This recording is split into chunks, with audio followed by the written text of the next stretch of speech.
Good morning, everyone. Welcome to the Faster Project EV Roadshow, Fort William. Great to have you all here today. We've got a number of star-studded panel sessions coming up throughout today. We're going to take things right back to basics. With the first one today, we're going to be looking at how to charge an electric vehicle, which is quite fitting because the Faster Project is an EU-funded project that's installing 73 new, much-needed rapid chargers across Northern Ireland, Republic of Ireland border region, and also the Highlands and Islands, Argyll and Bute and the Outer Hebrides as well. That's why we are here today. So I'm joined by Bob Murphy from ScottishPower, Mike Gill from WattsUp, and Shayne Rees from Char.gy. And I suppose the first question that we should cover is the different types of plugs that you might come across when you're charging an electric vehicle. So, you know, back at school when you had the guy who come into the assembly, he had all the different reptiles and things. Well, I've got this big pipe of a cable here, I kind of feel like that. But if someone on the panel would like to explain to me what this is and when you would use it. Well, what I would say first of all is that the charging connectors are very much becoming standardised these days. So I think in the past you'll have seen a range of different connectors and maybe being confused by that, but it's very much standardised. So you do have adapters on the table there. You may not see adapters being used nowadays. Is the first thing. This cable here is an AC cable. So this is a Type 2 main keys AC cable. So this is the one that you use for charging. You probably have a cable in your car, a Type 2 cable like this, and it's used for charging on public infrastructure, or at a slower rate. When you use the rapid chargers, those cables are typically connected to the chargers themselves.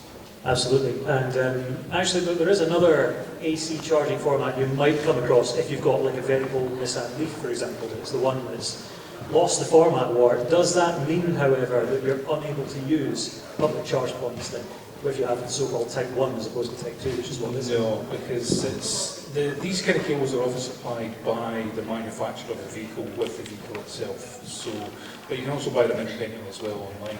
So if you've got a type of vehicle that maybe doesn't have a Type 2 connector in the vehicle, you can buy a cable that allows you to connect that to the public charge points. But in most public charge points you'll find in the sockets on the charge point are the Type 2 ones, and then you'll be able to buy an adapter or a cable to fit that particular vehicle. So yeah, I mean, in the case of my old school Nissan Leaf, oh, absolutely. It looks like this on the end that plugs into the charge point, and then it's Type 1, which is a more kind of round looking cable that plugs into the car, and that just comes as standard, doesn't it?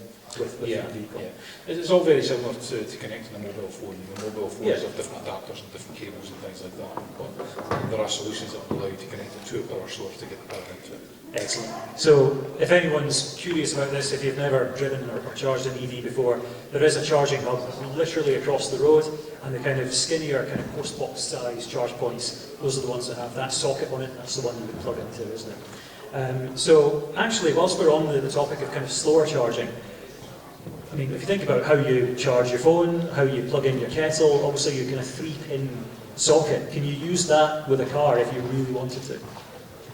Yeah, there is the granny charger, which is a very, very slow charger that you can use on any kind of 3-pin socket for the car. It's meant to be used in very short usage case scenarios, and you have to make sure that the electric supply that you're using is suitably adapted for that charger, so it's in good condition and so on and so forth. But in a pinch, if you're really struggling for a charge, then a granny charger can get you out of trouble.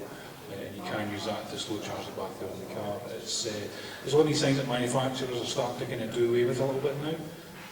But in a lot of the older vehicles, maybe second-hand vehicles for instance, you'll get that as part of the vehicle package, and that's a useful backup to have. Now that's a good point, because we've been driving electric cars for many, many years. Have you found that this granny charger, your 3-pin plug, how often have you had to use it within the last few years? Well, not very often at all, to be honest. But in the very early days, before there was even a public charging infrastructure anywhere in Scotland, we were totally reliant on the granny charger. And plugging the cars in at workshops and stuff like that, or plugging it in through a hotel window and all those kind of things. But that was in the kind of days before the infrastructure started to develop to support the vehicles that were on the road, to support the drivers and make life easier for people. But yeah, in the last maybe 8 years, I've never used one. Yeah, and I suppose, the granny cable, we thank it for its service, but it's largely redundant, because there's so much public charging infrastructure, I guess, which we'll come back to in just a bit, because we have multiple companies here that are installing. Funny, it's exactly like my granny sheet. Lots of sales and those largely redundant by the end of it. So. But we've also got much faster charging than that. So these cables here, the Type 2 cables, that's what you would use, as you say, at home or at destinations. It takes a few hours to charge, but it's robust. It's designed to take that power for long periods of time. But if you're in a pinch and you want to charge in minutes rather than hours, there's a couple of options on the table, and again, it's a bit of a format war that's going on, isn't it? So I've got a couple of adapters, and as you rightly point out, it's very unusual to have an adapter like this. This is from a Tesla Model S, and an old one at that. Any modern electric car has the proper socket kind of built onto it already, so you just plug the charger straight in without having these. But this end of it here, tell us more about this then. Who wants to take this one? I can do that one. So that adapts the Tesla American charge point to a CCS adapter. So it's the rapid charging plug that you'll find on all European and UK rapid chargers. Yeah, so basically CCS, combined charging system, it means if this top bit here looks familiar, that's because it's the same shape as the AC thing, and then you've just got these two extra pins at the bottom, which will thump hundreds of kilowatts, like tens and tens of electric kettles, or electric showers even, into your car in a very short space of time. But yeah, so basically this is what the plug would look like. This end is what the plug would look like on a rapid charger. Yeah, I think it's important to say at this point, this is the standard that everybody's using now. So in the UK, if you want to charge your car very quickly, that's what you're going to see, and that's what will be on your car. Yeah, absolutely. But there is the other format that's still kicking about, that is still found on some very, very few examples of new electric cars, and that's Char.gy, which is this one, isn't it? So tell us more. I mean, this is obviously the socket version of it, but you'll find a plug that looks a wee bit like this here on some older rapid chargers. So, I mean, how common is this these days then? So it's much less common. So there's really only the Nissan Leaf that uses it still, but that's really the only model of car that does it. It's a Japanese standard, so it's really become less common in the UK, and I think we'll see that being phased out completely. In fact, the new Nissan car, the Aria, has moved to CCS as well. So everybody's coalescing around that one standard, which makes it very easy for drivers. Oh, definitely. So basically, just about any modern electric car on the market, it'll have something that looks like this that you plug into. The top bit for slower charging, and both bits for high power charging. It's not always obvious in the car, I would say, because with the CCS connector, you can see that the top of the CCS connector is the connector that you would use with the cable for the slower charging. In some cars there's a flap at the bottom there for these two pins, and not every driver when they first get the car realises that you can take the flap off, and then you can use the charger, which will charge your car much quicker. That's a really good point. Like, there are numerous kind of EV veterans in this room as well who've been rapid charging their car and have noticed that the person next to them at the other charger is just using the top bit, and they're sitting there thinking, oh, this is taking a while. And they've gone over, tapped on the windscreen and gone, follow me, gone round to the side. And they're just like, whoa, I didn't realise that existed. It's like, yep, I've just saved you several hours of your time. So yeah, I mean, that is, as you say, the rapid charging standard now. But that said, if you have a driveway, or if there is infrastructure near your house, public charge points near your house, you're probably going to be spending most of your time using this cable, aren't you? Yeah, absolutely, yeah. It's one of the great benefits of having an electric car is that you can refuel on your driveway if you've got a driveway. So rather than having to go out to a petrol station to get fuel for it, you can have it just plugged in overnight, take advantage of off-peak electricity, or take advantage of whatever battery storage or solar PV solutions you've got at home to charge that vehicle. You can have it defrosted for you and warmed up in the morning ready to rock and roll, or even cooled down in the morning ready for you to rock and roll. But it is 80% or thereabouts of charging will be done at home, on a driveway, or on an on-street solution that's provided.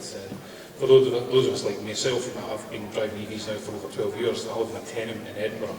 I've got no way of charging my car at home, but locally to me there are public charge points that I can use whenever I need to. But most of the time my car's just parked on the street, same as everybody else's, with a half a charger, the same as it was back in the day when I was running petrol and diesel with £5 worth of petrol in the tank, you know, and I just charge it on the go whenever I go. But So that's a good point. So it's a good point. You know, most cars will not be on the move most of the time. So take advantage of that, park near a charger and charge slowly, because there's no need to charge quickly. And when you come back to it, it will be fully charged. Yeah, in fact, what I found with home charging is I spend less time refilling my car than I did with a petrol car, because it's literally seconds to plug it in, and then I was going to go home and go to sleep and wake up the next morning to full charge anyway. It's not as if I then had to go out of my way to a petrol station to fill up there. So paradoxically, the slow way of charging is actually one of the quickest. It's really convenient. But yeah, I suppose we kind of touched upon on-street charging solutions. So before we come to that, home charging, tethered versus untethered, and does it matter, and what's the advantage of each? well then, so as a bit of an explainer, a tethered charger is one where there's a cable attached to the charge point that plugs into your vehicle. So let's say you bought a Nissan Leaf maybe 10 years ago or something like that, and you bought a tethered charger specifically for that car, and then you upgraded to a Tesla, Mr. McTurk, and then suddenly your tethered charger doesn't fit your Tesla. So you're kind of stuck with a solution that was applicable back then that now needs some workarounds to do it. Whereas if you went for an untethered charger, which is simply a socket on the wall, then that can be used by anybody with any vehicle as long as they've got the correct cable to connect to it. So ultimately the choice comes down to the consumer. Do you want tethered or untethered? What suits the convenience for you? Most of the cars nowadays are going to be Type 2 tethered, as is kind of standard across most of the domestic chargers nowadays anyway. So it's not going to change. And it really comes down to what your preference is. Do you want to get the cable out of the car when you come home, or do you want to just grab the cable off the wall and plug in? True. I mean, I've heard a few people saying that they prefer tethered because it means they don't have to fish the cable out, especially if it's pouring rain. It just means you can just instantly plug in and go. But I'm team untethered for life, That's just my personal preference. It's just like public charge points outside, but much more discreet. It's on your wall. It's definitely more discreet because there's not a cable hanging off it at all times. So, and in fact, there's a few options just down at the Joro stand and a few others that you'll see throughout the event today. But in terms of home charging, what kind of neat tricks are there that you can do with a home charge point? Like if you've got solar panels, for example, is there anything clever you can do to maximise the use of that? Yeah, loads. So solar power effectively gives you free driving. Scheduling your charging. So if you have a home charger, you can schedule your charging to make use of off-peak rates. Lots of public charging networks are now introducing off-peak rates as well for charging in public. So we do that. We introduced that last year in December. We've seen a huge change in the way that drivers use our charge points as a result, and that's saved them tens of thousands of pounds. It all comes down to understanding the capabilities of your charger and understanding the capabilities of your car and how those two things work together. But once you're familiar with it, it's a lot. Absolutely. And what you were saying about obviously being able to get free lecky from your solar panels if you've got them. What about solar load matching so that you are not importing from the grid whatsoever? Because I suppose there are a few brands of charge point that will do that, aren't there? Yeah, so this comes down to what we're talking about here is how much power can your solar panels generate at any one point in time, and getting the car to charge at exactly the same rate. And that will maximise your use of the electricity you're creating from your rooftop. Exactly, so I suppose it's a bit like if your kettle was able to determine how much solar power you were generating, and if a cloud went over, it would throttle back, and then it would come back when the sun came up. It's a bit like that. So genuinely, there are times in summer months when you will get free motoring if you do it that way, and if you're smart about it. So yeah, there's a couple of brands of charge point that will do that. If you've got solar panels and you're looking to get a home charge point, it's definitely worth considering. But that's at home. In terms of out and about, well, actually before we come on to that, Bob, you mentioned obviously that you don't have a driveway because you're in a tenement. What about charging solutions near to people's homes? And that's where Char.gy comes into question, isn't it? So tell us more about what you can do for people who don't have driveways. Yeah, so the easiest way to live with an EV is to charge it when it's parked. So the RAC has done a study on this. Cars spend 96% of their time parked, and 73% of that time is outside your home. The rest of the time is at the shops, at work, somewhere else away from home. So that's the best time to charge it. That happens to be, for most people, overnight, which happens to be when electricity is cheapest. So if you don't have a driveway and your council is forward-thinking enough to work with a company like Char.gy to put on-street charging, that makes EVs a hell of a lot more accessible as an easy to live with and affordable to drive for more people. Agreed, agreed. Now, we've covered the kind of slower public charging, but we also briefly mentioned rapid charging. We've talked about the formats, but what exactly is a rapid charger and how easy are they to use? How do you go about using one? And I suppose, Bob, this is a question for you, not least because ScottishPower is actually installing the Scottish rapid chargers for the Faster project. So tell us more. Yeah, so rapid charging allows you to charge your car in a short period of time because you use DC electricity rather than AC. The batteries in the car are DC electricity, so it allows them a more efficient energy transfer, quicker energy transfer. So as it kind of varies per car, depending on the battery size and so on and so forth, but in most cases you can charge a car up to around 80% capacity in around about 30 to 45 minutes. So say for instance those chargers outside, those are 50 kilowatt chargers outside, they will charge at 50 kilowatts of power per hour.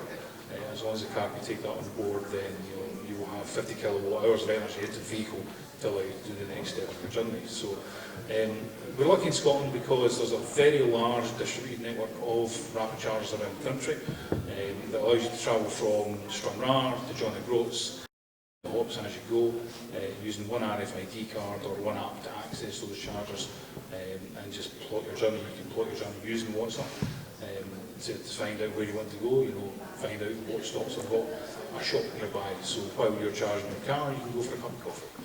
And within that half an hour, you have a cup of coffee, you're nice and refreshed, the car's up 80%, jump in and you go away, leave the shop.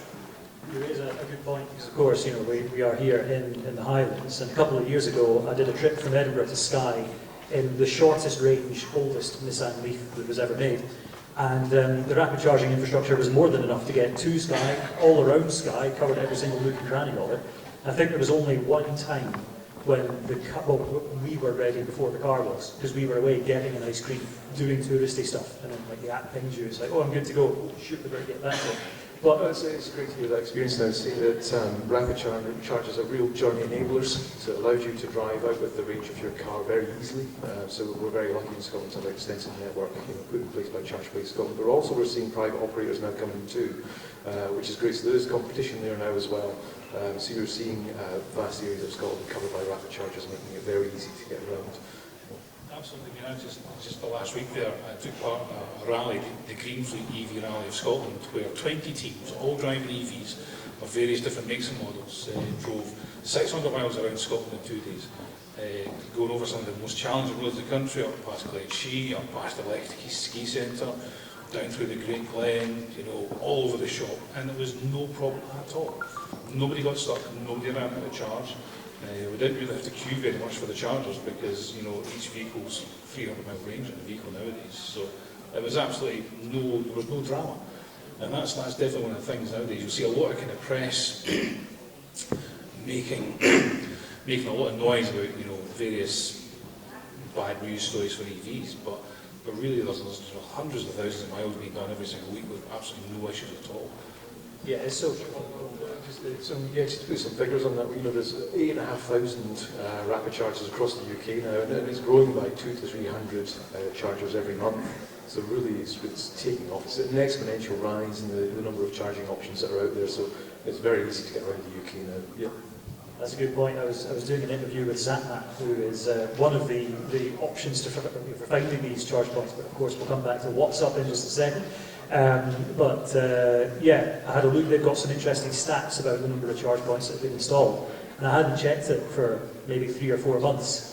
Sitting doing this interview, checked the phone, and I think my eyes came out in stocks. I was like, how many? Like, it's huge, as you say. But in terms of how to find those public charge points, obviously WattsUp is one of those options. Tell us more. So the number of options depends on your preference. So there are a number of apps out there which will show all of the chargers across the UK, Ireland as well, and Europe, if you're planning to go into Europe too. So it's very easy now, actually. That information is readily available. So you can see where the charges are, the power, so you can match the power of the charge to your car, how quickly you want it to charge, how much it will cost, so it's important to know how much it will cost to, that information is all there. Whether it's contactless enabled or whether you need an app, again, that's information that's important to drivers. And there is a move towards contactless enabled chargers, and that really is happening. There is legislation coming in to enforce that, but I think we're seeing companies move that way anyway, because it makes it easy for drivers. So there has been that move. Absolutely, because all the charges that are going in as part of the Faster project are going to be contactless enabled, because they're going to be there not only for people who are resident in the area or passing through, but tourists and folk like that as well, who maybe don't have an RFID card or can't download an app or anything. But it just opens it up and makes it easier and accessible for them. True. And I suppose we should also look at the importance, I suppose, of being able to find these charge points, because you look at petrol stations. Like, do petrol stations tell you the live availability of them? Do they tell you, like, on an app or anything if they're out of service or the like? But I believe these are features that WattsUp's got. So you can plan the exact stops that you need to do on a journey. Yeah, so with WattsUp, and as with other apps, you can see the charges on our routes, and it'll give you an idea of what's available, how many chargers are on a site too. I think that's become more important too. There are more multi-charger sites, and that's some drivers will aim for those locations because they know that or assume that they're more likely to get charged successfully at that location if there is more than one charger. Say if one charger is busy or offline for some reason, that can be an issue. It was an issue in the past. But certainly these days, we're seeing sites being installed with multiple chargers. Recently, Gridserve have put in a couple of new sites in the south of England, but also I think Ross is coming online shortly now as well. So multiple new sites with multi-chargers, making it very easy, very reliable for drivers. So yes, apps do help at the moment. Some of these chargers will be shown in the cars as well through the navigation system, but I think over time, they'll become so ubiquitous that you won't need apps. Eventually, it'll be so easy. Yeah. But in the meantime, that information is right in front of you. It's readily available on apps. It's readily available within the infotainment system of the car and so on. So it's a lot easier. It's a lot less scary than people who are completely new to this might think, I suppose. We've obviously covered what the different types of charge points / charger are and how to use them. And if there's any kind of clarification questions, we'll obviously throw open to the audience at the end of this. But etiquette is a key thing to kind of finish this section on before we throw open to the audience. So, with rapid chargers in particular, charging all the way to 100% on a rapid charger, is it worth it? Is it worth your time? Is it good etiquette? No. No, why? So, if you picture a car battery as being like a cinema, okay, and your rapid charger is the doors to the cinema. If you have an empty cinema, you open those doors wide, loads and loads and loads of people rush in. But as the seats fill up, the amount of people going in slows down, and that's exactly what happens with the rapid charger. As the car battery charges, the power being delivered by the charger starts to drop off and tail off. In some cases to the point where there's even less power being delivered by the rapid charger than a 3-pin granny socket. And at that point, you really should vacate the charger to let somebody else use it who needs that higher power more immediately.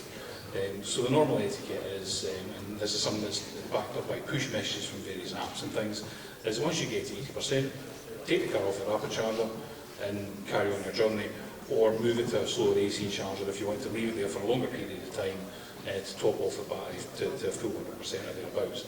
And in most cases, doing that kind of approach on a long distance trip actually saves you time rather than waiting for the other 2 or 3 hours it's going to take for the battery to fill up very, very, very slowly to 100%. Very good point. In fact, the former chair of Electric Vehicle Association of Scotland, whose stand is over there, he did a test of this in an older, shorter range electric vehicle, and he drove it from Scotland somewhere down in the south of England and back again.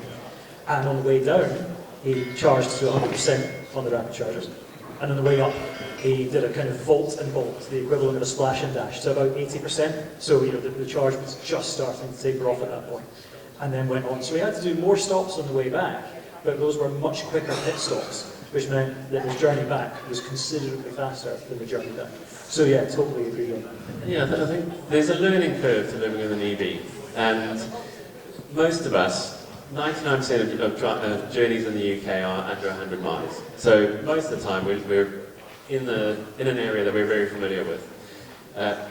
Beyond that, we tend to go to the same places. So if you're visiting family, you'll know the route. And you get to know the charge points that are your favourite or work out well for your journey. And it's the same thing with how long do you spend charging the car. So we drove up yesterday from just south of London, started with 88% of my battery full, and we stopped 3 times, and each time the car was ready before we were to get back in the car and go. So I think there's a learning curve. Don't believe everything you read in the newspapers about how hard it is to drive EVs long distances. You'll get to know your car, and you'll get to know your favourite networks and charging places in the places that you go regularly. And when you're not going to places that you're familiar with, things like WattsUp and ZapMap, those apps will help you find the charge points in places that you're not familiar with. Very true, very true. Neatly said. And another kind of etiquette question which was brought up, which I suppose is an extension of what we just asked about charging to 100%, is using rapid chargers as long stay parking versus using your AC charge points as long stay parking. Now, what's the etiquette there, and why is it important, particularly with rapid chargers? So the whole purpose of the rapid charger is to enable journey charging and enable a high turnover of vehicles on that rapid charger. Because you want as many people as possible to be able to take advantage of that infrastructure, but they cannot take advantage of that infrastructure if somebody's blocking it, if somebody's camping there. So those campers need to be moved. So, like you would do in something like Warzone for all the gamers and stuff like that, you go and deal with the campers. And the best way to do that is by applying an overstay penalty to that DC connector. So that the back office that operates that charge point will penalise anybody who stays beyond the allotted time that would be enough for them to get a decent charge in the vehicle. So this is done across a number of local authorities, it's done across ChargeSafe Scotland and various other networks and things like that as well, to encourage people to move on from that charger to free up for something else. And that's a good point, because if you look at the rapid chargers across the road in Anner's car park, I think it's a 45-minute time limit on those, versus... As far as I remember, around about that. Yeah, versus several hours for the AC, because that's designed for more long stay. And then the Tesla superchargers, they'll allow you to complete your charge, but then they're bringing you £1 a minute's overstay penalty to encourage you to get off, because other people need on. And that's, yeah, as someone who's been driving EVs since 2009, I think that's entirely fair. As you say, it's about keeping the network moving. Your rapid chargers are for people who need them in a hurry. And then your slower charge points are for people who can go away and then kind of leisurely explore Fort William and come back later. That said, there can sometimes be time limits on destination charge points. Yeah, there can be as well. So again, if you look at cities like Edinburgh, for instance, there are some time limits on the chargers there. But as the back office has become more advanced, there now allows the opportunity to do split times, so that it doesn't penalise residents in the area that might want to take advantage of the charges overnight. So in my local area, Leith, for instance, there's fast AC chargers available there that have a 3-hour limit during 8 AM to 8 PM, so that people just can't take advantage of that space. But after those hours, you can park there for as long as you want and charge the vehicle. So there are those kind of management schemes in place to help just again stop the people taking a bit of mickey with it. But at the same time, not penalise the people who really need that kind of infrastructure. And that's actually a good example for any local authorities listening in of social equality. So if you don't have a driveway and you are dependent on this public infrastructure, that allows you to charge it overnight, which is potentially when electricity is cheaper. Shayne, you were saying that the charging network has an off-peak pricing system? Yeah, we do, yeah. So electricity is much cheaper overnight because demand on the grid is lower. And one of the difference between the charging etiquette between rapids, where you charge very, very, very fast, and the charging operator wants you in and out and off their parking space as quickly as possible, our model is very different. So the cost of our charge point is dramatically lower than the cost of a rapid charger.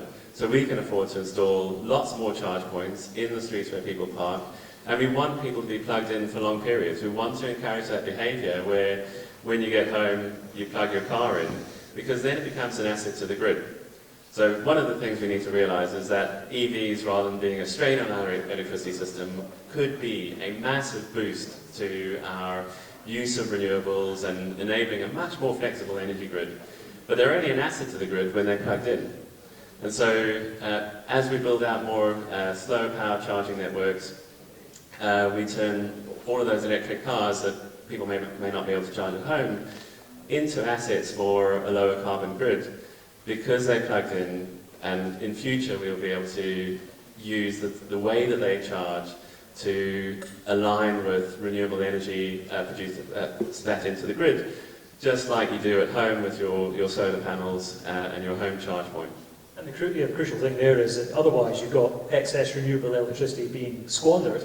You're having to pay wind farms to shut off, that's called curtailment.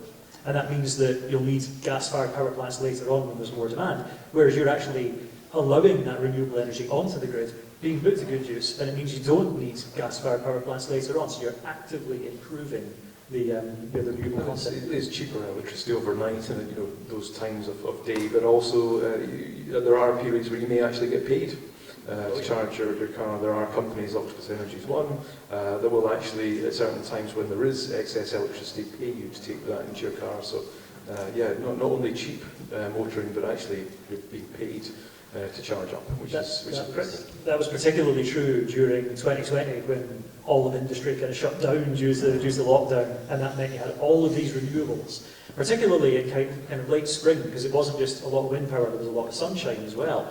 And yeah, the wholesale prices for electricity went negative, and people were actually having charge parties around their house, running cables out the windows. It's like, seriously, you're doing me a favour, take it.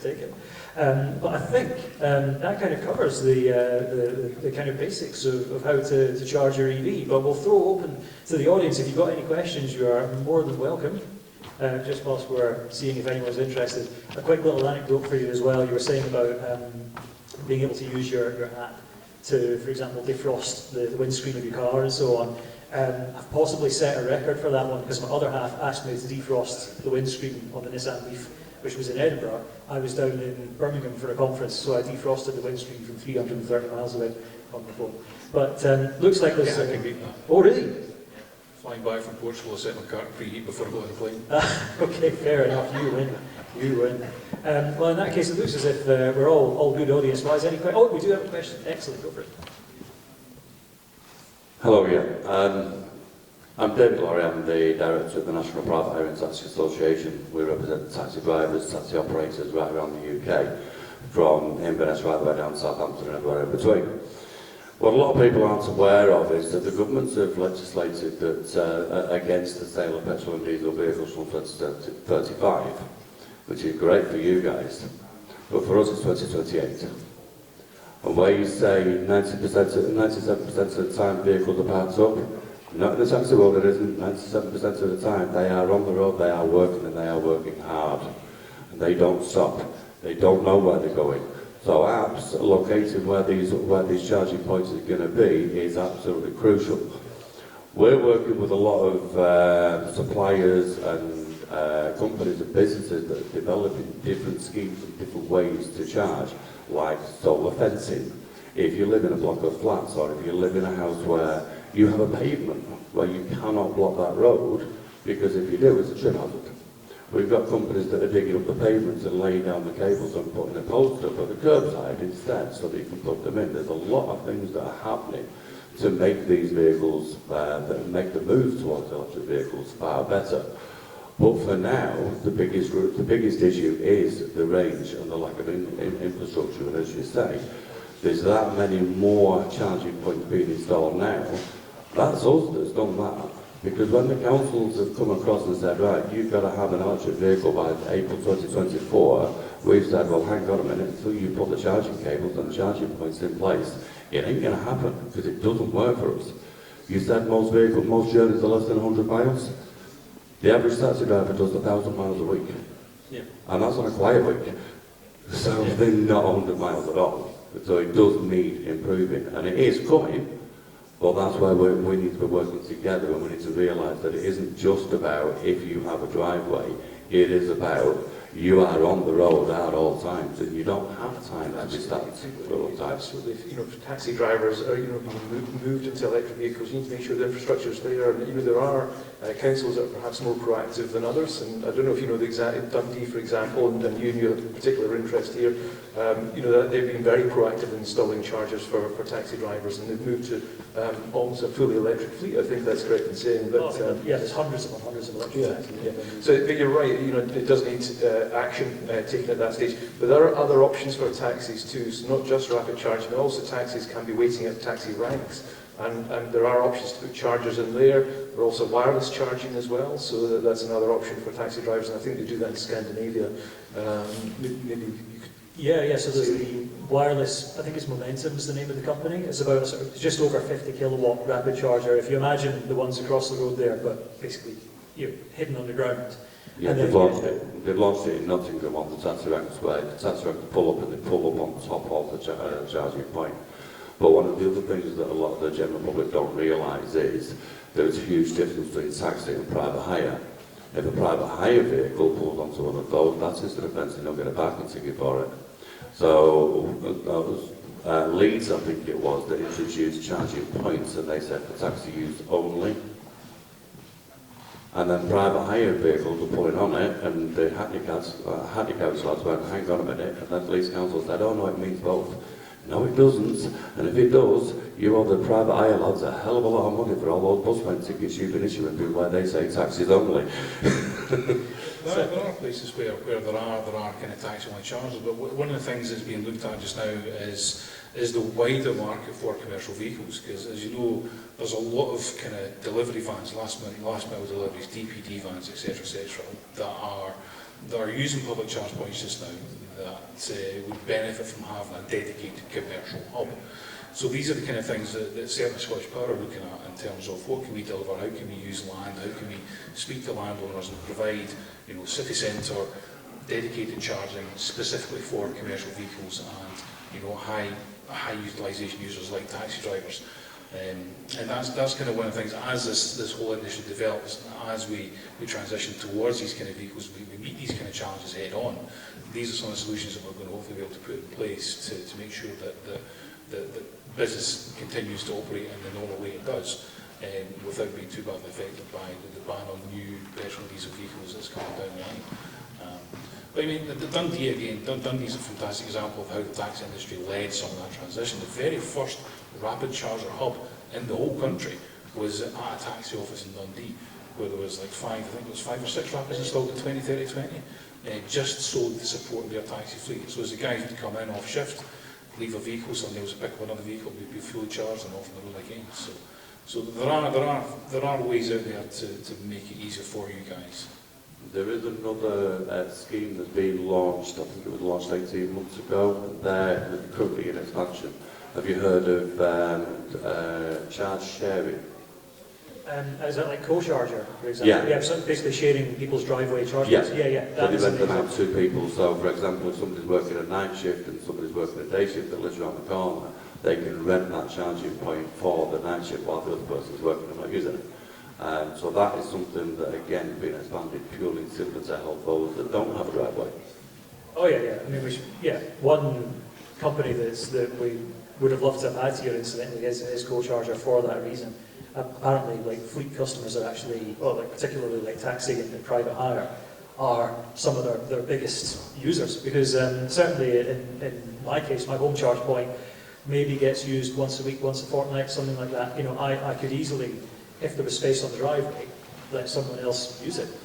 It totally checks out, and then you can make not like you wouldn't be like milking them for money, but obviously you add a couple of pence on top of it for wear and tear, I guess. So yeah, totally. But I think it's fair to say that for your average motorist who's doing sort of 8,000 to 12,000 miles a year, the situation is generally pretty good. Obviously, for your high mileage drivers, we do recognise that. We do recognise that there are challenges to overcome. I think it's fair to say that the private sector is well on board and would be more than happy to throw everything they've got at it to help you. Some local authorities, and I'm going to stare down the barrel of the lens here, do need to catch up. And those laggards need to get out of the way and get proactive people in, like Dundee City Council, like East Lothian Council, like Oxfordshire County Council. There's some really good examples out there. And it's about time, like if they want to be serious about decarbonisation, which incidentally improves air quality and the health of local residents and so on, and makes everywhere a much nicer place to live, they need to be granting permission, either building it themselves or letting the private sector come in and build that infrastructure that's needed. So yeah, totally agree with you on that. What I will say, however, is that there are some very high mileage motorists out there who have electric vehicles who do make it work, and there's one out in the car park. Have you come across James Cleagley EV Mobile? So he is up and down the length and breadth of the country in his converted MG5 electric van, and he's servicing electric cars on people's driveways. And he's covering similar mileage to what you said there, like about 50,000 miles a year. That says, you know, he's a proper veteran of EV driving, so he knows the infrastructure of the UK like the back of his hand. But that's not to diss what you've said, obviously, but there are people already who do make it work. But for sure, yeah, for the taxi sector, there are pockets of the country in particular that do need to play catch up, and I'd love to have a chat with you afterwards about that. Yeah, if I can just jump in there. So there's about, taxi drivers are some of our best customers, because they need to charge every day, and they take about 30 to 40 kilowatt hours every time they charge. Taxi drivers like off-duty charging too. Why shouldn't they start every day with a fully charged car? Most of the cars they drive now will cover their full duty cycle on that battery. So I did a project with Bolt at another charging company I worked for before joining Char.gy, and they were looking at ways of supporting their drivers. And they immediately went to, we need more rapid chargers for our drivers, we'll install some hubs. They looked at the amount of mileage that their drivers were doing, so this is mostly in London, and their highest occupancy drivers were doing around 130 to 150 miles a day. This is in London where journeys are shorter, but that was the data that we had from them. And so we found clusters of their drivers where we had a relationship with the local authority, and we installed blanket coverage those streets with charge points, so that those drivers could plug in when they get home, and their car is ready for the next day. And the data we got back from those drivers was they were much more likely to go to a full EV rather than a hybrid for their next car. And their costs of driving were much lower, because it's half the price to recharge your car on a slow charger than a rapid charger. So easier to charge, cheaper to charge, and in most cases that's greener as well. So this can work for you. And on the ZEV mandate and how that's being accelerated for taxis, lots of the motor manufacturers are thinking that way too. So we have a partnership with Vauxhall that was announced last week. Vauxhall from 2028 won't be making any petrol or diesel cars at all, not even hybrids. So you know, the pace of change is really accelerating. And I think some of the challenges you might have had recently will be tales of the past in just a few years' time. So yeah, I think the future is bright for the taxi industry in making the switch to electric cars. I think this one question has been almost a worthy panel session of itself, actually. This has been really good. And it's great to see that it's not just like individual households who are obviously coming here and displaying an interest. It is not just fleets, it's like, you know, the heads of organisations of fleets who are showing this active interest to have you here. But I'm acutely aware of the time. This was meant to finish at 12:30, and as is tradition for any panel session that I ever host, it's overrun. So we're actually going to be back. Oh, hang on, we do have one very quick final question. Go for it. Hi, sorry, it's just kind of a follow-on from what you were saying about taxi drivers and things. A large fleet majority of our customers in Aberdeen are Rainbow taxis for Tesla. They use our infrastructure privately. We are hoping to open the infrastructure, and we do have our Dundee chargers and our ones up north in Inverness are open. We're hoping to move more, like Aviemode and things. As you're saying about planning routes and things for taxi drivers, it would be a nightmare for the amount of mileage they cover with just using private networks and apps. But there are infrastructures in cars, download you can do, it's already on our software, but for other EVs as well, I know Kia can do it, where you just download the software and it automatically directs you to a route for your vehicle. You don't have to look at it, it does it there. We've got a Model S that's done 500,000 miles taxi driving. We've got Model 3s from 2019, our original builds taxi driving. The EV infrastructure is very, very new. It won't look anything like it does now in comparison to 10 years from now. It's like a typical combustion.